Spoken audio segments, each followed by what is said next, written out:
Hey there, it's hashtag Storytime with Cowbell, and today I've got Mufaro's Beautiful Daughters. This is an African tale written by John Steptoe.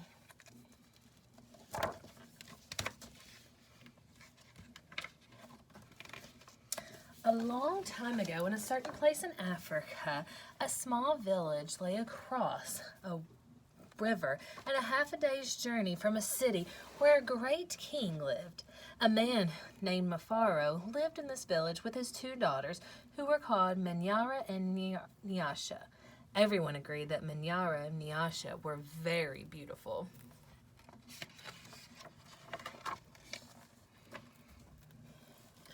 Manyara was almost always in a bad temper. She teased her sister whenever her father's back was turned, and she had been heard to say, "Someday, Nyasha, I will be a queen and you will be a servant in my household."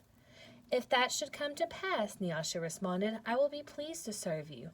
"But why do you say such things? You are clever and strong and beautiful. Why are you so unhappy?"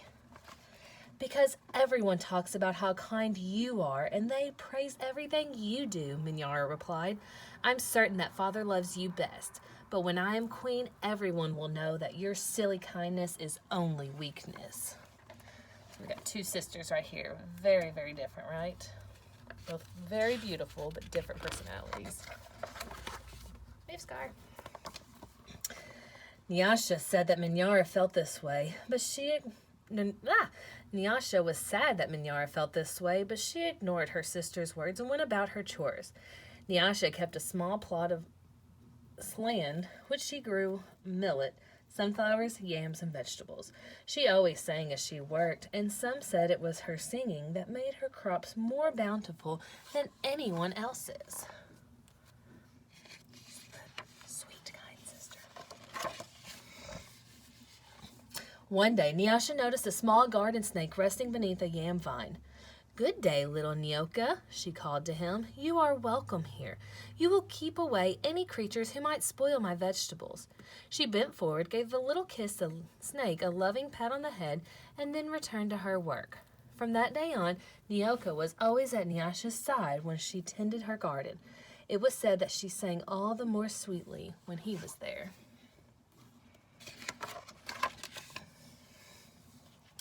Mufaro knew nothing of how Manyara treated Nyasha. Nyasha was too considerate of her father's feelings to complain, and Manyara was always careful to behave herself when Mufaro was around. Early one morning, a messenger from the city arrived. The great king wanted a wife. "The most wealthy, worthy, and beautiful daughters in the land are invited to appear before the king, and he will choose one to become queen," the messenger proclaimed. Mufaro called Manyara and Nyasha to him. "It would be a great honor to have one of you chosen," he said. "Prepare yourselves to a journey to the city. I will call together all of our friends to make a wedding party. We will leave tomorrow as the sun rises." "But my father," Manyara said sweetly, "it would be painful for either of us to leave you, even to be wife of the king. I know Nyasha would grieve to death if she were parted from you. I am strong. Send me to the city and let poor Nyasha be happy here with you." Mufaro beamed with pride. "The king has asked for the most worthy and the most beautiful. No, Manyara, I cannot send you alone. Only a king can choose between two such worthy daughters. Both of you must go." So you can see the not-so-sweet sister was trying to make a little trick, right? That night, when everyone was asleep, Manyara stole quietly out of the village. She had never been in the forest that night before, and she was frightened, but her greed to be the first to appear before the king drove her on. In her hurry, she almost stumbled over a small boy who suddenly appeared standing in the path. "Please," said the boy, "I'm hungry. Will you give me something to eat?" "I have brought only enough for myself," Manyara replied. "But please," said the boy, "I am so very hungry." "Out of my way, boy. Tomorrow I will become your queen. How dare you stand in my path?"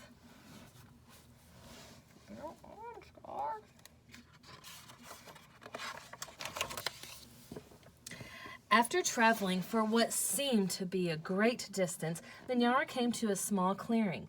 There, silhouetted against the moonlight, was an old woman seated on a large stone. The old woman spoke. "I will give you some advice, Minyara. Soon after you pass the place where two paths cross, you will see a grove of trees. They will laugh at you. You must not laugh in return. Later, you will meet a man with his head under his arm. You must be polite to him." "How do you know my name? How dare you advise your future queen? Stand aside, you old, ugly woman," Minyara scolded, and then rushed on her way without looking back. Just as the old woman had foretold, Minyara came to a grove of trees, and they did indeed seem to be laughing at her. "I must be calm," Minyara thought. "I will not be frightened." She stood up at the trees and laughed out loud. "I laugh at you, trees," she shouted, and then she hurried on. It was not yet dawn when Minyara heard the sound of rushing water. The river must be up ahead, she thought. The great city is just on the other side. But there, on the rise, she saw a man with his head tucked under his arm. Minyara ran past him without speaking. "A queen acknowledges only those who please her," she said to herself. "I will be the queen. I will be queen," she chanted as she hurried on toward the city.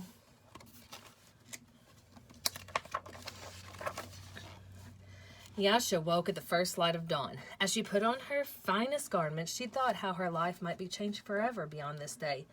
"I'd much rather prefer to live here," she admitted to herself. "I'd hate to leave this village and never see my father or sing to little Nyoka again." Her thoughts were interrupted by loud shouts and a commotion from the wedding party assembled outside. Minyara was missing. Everyone bustled about, searching and calling for her. When they found her footprints in the path that led to the city, they decided to go on as planned. As the wedding party moved through the forest, brightly plumed birds dared about in the cool green shadows beneath the trees. "Oh, Scar."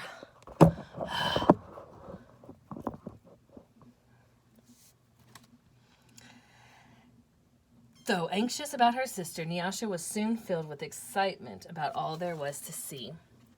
They were deep in the forest when she saw the small boy standing by the side of the path. "You must be hungry," she said, and handed him yam as she brought for her lunch. The boy smiled and disappeared as quietly as he came. Later, they were approaching the place where the two paths crossed, and the old woman appeared and silently pointed to the way to the city. Nyasha thanked her and gave her a small pouch filled with sunflower seeds. The sun was high in the sky when the party came to the grove of towering trees. Their utmost branches seemed to bow down to Nyasha as she passed beneath them. At last, someone announced that they were near their destination. Nyasha ran ahead and topped the rise before the others could catch up with her. She stood transfixed at the first sight of the city. "Oh, my father," she called, "a great spirit must stand guard there. Just look at what lies before us. I never in all my life dreamed there could be anything so beautiful." Arm in arm, Nyasha and her father descended the hill, crossed the river, and approached the city gate. Just as they entered through the great doors, the air was rent by piercing cries, and Minyara ran wildly out of a chamber at the center of the enclosure. When she saw Nyasha, she fell upon her, sobbing. "Do not go to the king, my sister. Oh, please, father, do not let her go," she cried hysterically. "There's a great monster there, a snake with 5 heads. He said that he knew all of my faults and that I displeased him. He would have swallowed me alive if I had not run. Oh, sister, please do not go inside that place." It frightened Nyasha to see her sister so upset, but leaving her father to comfort Minyara, she bravely made her way to the chamber and opened the door. On the seat of the great chief's stool lay the little garden snake. Nyasha laughed with relief and joy. "My little friend," she exclaimed, "it's such a pleasure to see you, but why are you here?" "I'm the king," Nyoka replied. And there, before Nyasha's eyes, the garden snake changed shape.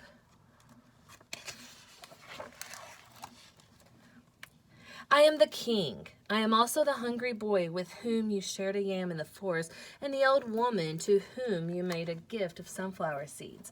But you know me best as Nyoka.